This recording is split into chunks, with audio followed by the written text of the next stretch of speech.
It's become pretty fashionable to be poking holes in faith. There's been a lot of authors, a lot of speakers, a lot of people who have been termed the new atheists that have taken potshots at faith and have done a pretty good job of doing it. But I just wanted to acquaint you with the fact that there's been lots of people who have poked holes in reason and logic as well. The philosopher Kant had some interesting things to say about faith and reason.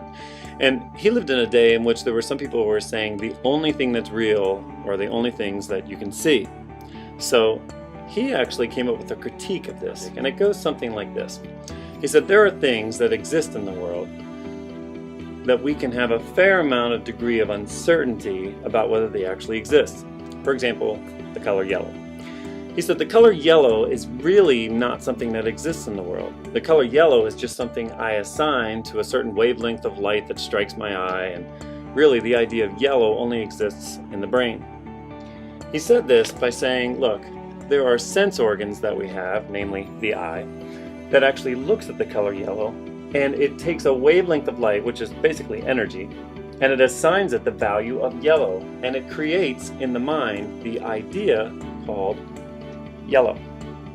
Now, this can be ascribed to other things as well. For example, if we saw something that was soft or hard or hot or cold, regardless of what those things are in themselves, the mind actually only perceives what the eye can tell it.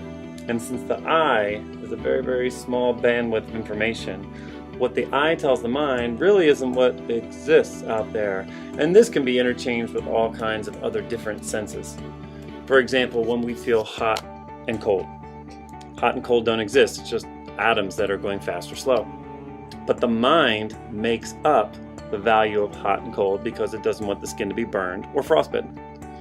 What's interesting in all of this is that reason, logic, and science are things that are invented within the mind because they are patterns that the mind observes and, what Kant said, actually projects onto the world. And so, reason is not what you thought it was. And maybe faith isn't what you thought it was either.